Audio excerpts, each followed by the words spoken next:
നാളെ ഏട്ടൻ്റെ പിറന്നാളാണ്. അപ്പോൾ എല്ലാ പിറന്നാളും ഞാൻ എന്തെങ്കിലുമൊക്കെ കുഞ്ഞ് സർപ്രൈസുകൾ കൊടുക്കാറുണ്ട്. അപ്പോൾ ഇപ്പം ഞാൻ പോകുന്നത് ഏട്ടനൊരു ഷർട്ട് മേടിക്കാനാണ്. പൊതുവെ എനിക്ക് ഒറ്റയ്ക്കൊക്കെ പോകാൻ ഭയങ്കര മടിയാണ് കേട്ടോ. അങ്ങനത്തെ ഈ ഷർട്ട് ഏതെടുക്കണമെന്ന് ഭയങ്കര കൺഫ്യൂഷനിലാണ്. കാരണം ഒരുപാടുണ്ടായിരുന്നേ. എന്ത് സെലക്ട് ചെയ്യണം, എന്താണ് ഏട്ടന് ചേരുന്നതെന്ന് എനിക്കറിയില്ല. എന്തായാലും ഞാൻ കണ്ണും പൂട്ടി ഒരെണ്ണം എടുത്ത്, ഇഷ്ടപ്പെട്ടില്ലെങ്കിൽ ചേട്ടൻ മാറിക്കോട്ടെ. അങ്ങനെ തിരിച്ച് വരുന്ന വഴിയാണ്. എന്തായാലും എനിക്ക് ഒറ്റയ്ക്ക് പോകാൻ സത്യം പറയാലോ ഭയങ്കര മടിയാണ്. എൻ്റെ കൂടെ ആരെങ്കിലുമൊക്കെ കൂട്ട് വേണം. അങ്ങനെ തിരിച്ച് വരുന്ന വഴിക്ക് ദേവുട്ടിയൊക്കെ എന്നെ അവിടെ കാത്തിരിപ്പുണ്ടായിരുന്നു. അപ്പോൾ കേക്കും വന്ന സമയമാണ്. അങ്ങനെ കേക്കും മേടിച്ച് ഞങ്ങൾ വീട്ടിലോട്ട് വരുവാണ് കേട്ടോ. അപ്പോൾ ഏട്ടനൊന്നും അറിയുന്നില്ല. അതാണ് വേറൊരു സർപ്രൈസ്. അപ്പോൾ വീട്ടിൽ വന്നപ്പോൾ ആൾക്ക് കേക്ക് മുറിക്കണം. ദേവുട്ടിക്ക് അവന് കേക്ക് ഭയങ്കര ഇഷ്ടമാണ്. കഴിക്കുന്നതിനെക്കാട്ടി കൂടുതൽ ഇങ്ങനെ മുറിക്കാൻ അവന് ബഹളം കാരണം ഞാൻ ഓർത്തെങ്കിൽ പിന്നെ കുഞ്ഞല്ലേ പോട്ടെ, മുറിച്ചോട്ടെ, ഇച്ചിരി മുറിച്ചോട്ടെ എന്ന് വിചാരിച്ച് അങ്ങനെ അവൻ്റെ പുറകുവശം, കേക്കിൻ്റെ പുറകുവശം ഇച്ചിരി മുറിക്കാൻ കൊടുത്ത് അങ്ങനെ കുറച്ച് മുറിച്ചിട്ട് ആൾ പോയി കേട്ടോ.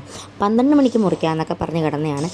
പക്ഷേ കേക്ക് മുറിച്ചത് വെളുപ്പിനെയാണ്. ഏട്ടൻ അമ്പലത്തിൽ പോകുന്നതിന് തൊട്ട് മുമ്പാണ് കേട്ടോ.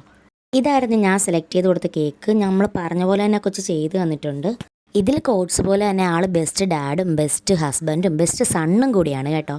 വെളുപ്പിനെ പിന്നെ ദേവുട്ടീനെ ഉറക്കത്തിൽ നിന്ന് വിളിച്ചാണ് കേക്കൊക്കെ മുറിച്ചത്. ഇന്നലെ രാത്രി ആൾ ഉറങ്ങിപ്പോയി. അപ്പം ഞാൻ വിചാരിച്ച് എന്തായാലും രാവിലെ മുറിക്കാം. അപ്പോൾ ഏട്ടനും അതായിരിക്കും ഇഷ്ടം, ദേവുട്ടീനായിട്ട് മുറിക്കുന്നതായിരിക്കും ഏട്ടനും ഇഷ്ടം. രാത്രി കുത്തിപ്പൊക്കോട്ടെന്ന് വിചാരിച്ച് അങ്ങനെ കേക്ക് മുറിയൊക്കെ കഴിഞ്ഞു. ഇതാണ് ഞങ്ങളുടെ എലിക്കുഞ്ഞ് തിന്ന വശം.